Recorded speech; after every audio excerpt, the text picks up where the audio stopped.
नमस्कार विद्यार्थी मित्रांनो, शैक्षणिक स्वराज यूट्यूब चॅनलवर आपले खूप खूप स्वागत आहे। आज आपण अभ्यासणार आहोत द्वितीय सत्र परीक्षा प्रश्नपत्रिका इयत्ता 6वी विषय मराठी संकलित मूल्यमापन चाचणी क्रमांक 2। एकूण 50 गुणांचा इयत्ता 6वीचा हा पेपर असतो। यामध्ये 10 गुण हे तोंडी परीक्षेसाठी आणि 40 गुण हे लेखी परीक्षेसाठी असतात। तोंडी चाचणीचे प्रश्न याप्रमाणे असतात। पुढील प्रसंगाविषयी तुझे मत सांग।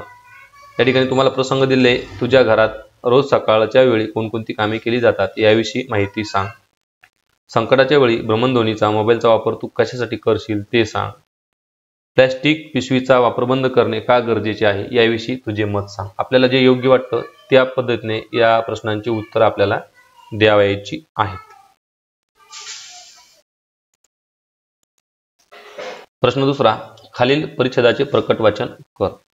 हा उतारा वाचायचा आहे आणि योग्य वाचनासाठी याला 4 गुण देण्यात येतील। आणि प्रश्न तिसरा आहे बघा, इयत्ता 6वीतील कोणती एक कविता गाणे योग्य आरोह अवरोहासह सहाभिनय म्हणून दाखव। म्हणजे कविता या ठिकाणी गायन करायची 3 गुणांसाठी। लेखी चाचणी 40 गुणांसाठी। प्रश्न चौथा, खालीलपैकी तू पाहिलेल्या कोणत्याही एका प्रसंगाबद्दल 8 ते 10 वाक्यात स्वतःच्या शब्दात वर्णन कर। प्रश्न पहिला, मी पाहिलेला अपघात।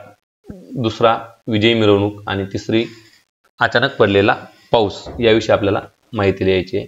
तर या ठिकाणी अचानक पडलेला पाऊस या प्रसंगाचं वर्णन केलेलं आहे। तुम्ही तुमच्या आवडत्या प्रसंगाचं वर्णन करू शकता किंवा या प्रसंगाची सुद्धा तुम्ही मदत घेऊ शकता। प्रश्न पाचवा, खालील परिच्छेद काळजीपूर्वक वाच व त्याखाली दिलेल्या प्रश्नांची उत्तरे लिही। हा उतारा वाचून तुम्हाला प्रश्नांची उत्तरे लिहायची 5 गुण या प्रश्नासाठी आपल्याला भेटणार आहे। बघा, वरील परिच्छेदात मराठीविषयी इतर कोणती भाषा आलेली आहे। वरील परिच्छेदात मराठीशिवाय हिंदी भाषा आलेली आहे। खेळताना तुझा पाय मुरगळला तर कोणते 2 घरगुती प्राथमिक उपाय करशील ते लिही। उत्तर, खेळताना पाय मुरगळला तर मी हळद गरम करून लावेन आणि मलम लावेन।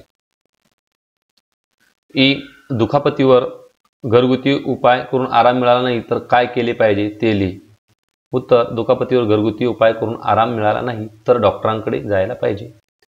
ई, वरील परिच्छेदात अनेक म्हणी आल्या आहेत, त्यापैकी एक म्हण लिही। मोडेन पण वाकणार नाही, मलम मलिये काम पे चलिये, बुडत्याला काडीचा आधार, ओ ठस से मस नाही हुआ। या पद्धतीने अनेक म्हणी या ठिकाणी आलेल्या, यापैकी एक जरी लिहिली तरी आपल्याला गुण मिळतात। प्रश्न 6वा, खाली दिलेली वैभवची रोजनिशी वाच व दिलेल्या प्रश्नांची उत्तरे लिही। 16 नोव्हेंबर, शाळेच्या सहलीबरोबर नागझरीला गेलो होतो। रस्त्यात एक शिवार लागले, शिवारातील कणसे ओंब्या पाहिल्या।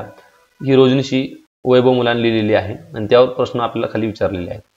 तुला कोणता रानमेवा खायला आवडतो ते लिही। उत्तर, कणसे हा रानमेवा खायला आवडतो।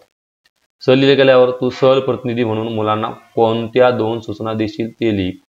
व्यवस्थित रांगेत चला, इकडे तिकडे फिरू नका आणि बसमधून डोकावून पाहू नका। अशा सूचना आपण विद्यार्थ्यांना देऊ शकतो। प्रश्न, तुझ्या शिक्षकांनी सांगितलेले शब्द ऐक व लिही। तर या ठिकाणी तुम्हाला 8 शब्द शिक्षक सांगतील आणि ते ऐकून आपल्याला लिहायचे, त्याला श्रुतलेखन आपण म्हणतो। उदाहरणार्थ या ठिकाणी सांगितलेले शब्द होते फिनलँड, प्रमातून, तरीही, गुरुप्रीत, सर्वोत्कृष्ट, शिरोधार्य, अत्युच्च आणि ऑलिम्पिक। प्रत्येक प्रश्नाला अर्धा गुण आहे। प्रश्न 8वा, खालीलपैकी कोणतीही एक घटना किंवा प्रसंग थोडक्यात लिही। आता 3 प्रसंग दिलेले आहेत। या ठिकाणी आजी आजोबा, आई वडील आणि इतर नातेवाईकांनी सांगितलेली त्यांच्या बालपणीची घटना ही आपण लिहू शकतो, किंवा तुझ्या मित्राने किंवा मैत्रिणीने सांगितलेला एखादा गमतीदार प्रसंग तो लिहू शकतो, आणि तुझ्या घरात घडलेला एखादा आनंददायी प्रसंग किंवा घटना हे पण लिहू शकतो। या ठिकाणी घरात घडलेला आनंददायी प्रसंग या ठिकाणी लिहिलेला आहे या विद्यार्थिनीने। मी 5वी वर्गात स्कॉलरशिप या स्पर्धा परीक्षेत बसले होते, तेव्हा त्या परीक्षेसाठी आम्ही खूप अभ्यास केला। त्या परीक्षेसाठी भाऊ सरांनी आम्हाला मार्गदर्शन केले व आम्ही त्यासाठी खूप मेहनत केली। जेव्हा मी परीक्षा देण्यासाठी गेलो तेव्हा माझ्या 3 मैत्रिणी व मी एकाच हॉलमध्ये आलो आणि जेव्हा परीक्षेचा निकाल लागला तेव्हा त्या परीक्षेत पात्र झालो, तेव्हा मला खूप आणि माझ्या कुटुंबाला आनंद झाला। अशा पद्धतीने विद्यार्थिनीने याचं मनोगत दिलेलं आहे। प्रश्न 9वा, खालील सूचना फलक वाच व त्याखाली दिलेल्या प्रश्नांची उत्तरे दे। सूचना फलक आहे चित्रकला स्पर्धेविषयीचा 20 जानेवारी 2024 रोजी प्रकाशित झालेला। आता काळजीपूर्वक आपण वाचूया आणि त्यावर आधारित प्रश्नांची उत्तरे खाली घेऊया आपण। मग चित्रकला स्पर्धेबाबत अधिक माहिती कुठे मिळणार आहे, तर त्या ठिकाणी www.नवतरुण या ठिकाणी आपल्याला माहिती मिळणार आहे। चित्रकला स्पर्धेसाठी नाव नोंदणी करण्याची मुदत किती दिवसाची आहे, तर या ठिकाणी आपण जर वरती बघितलं उतार्यामध्ये, तर यावर्षी 2 फेब्रुवारी 2024 रोजी या कालावधीत रायगड जीप शाळा मोरबे येथे सकाळी ठीक 11 ते 2 या वेळेत होईल आणि नाव नोंदणी 30 जानेवारी 2024 अखेर दिलेल्या संकेतस्थळावर करावी।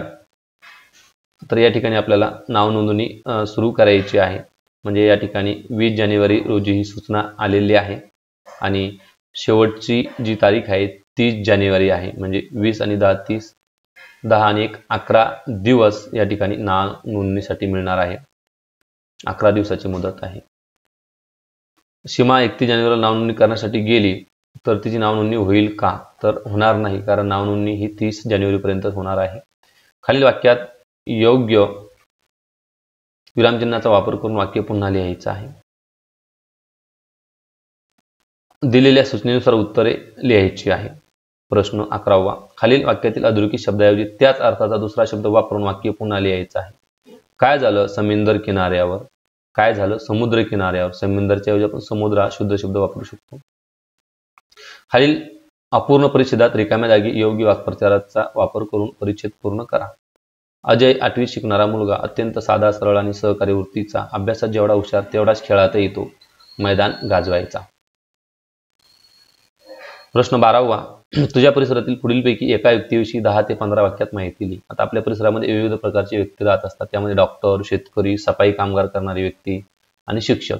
तर या ठिकाणी या विद्यार्थ्याने माझे शिक्षक याविषयी माहिती दिलेली आहे। तुम्ही डॉक्टरविषयी, शेतकरीविषयी माहिती लिहू शकता। या ठिकाणी शिक्षक या विषयावरती खूप छान माहिती दिलेली आहे।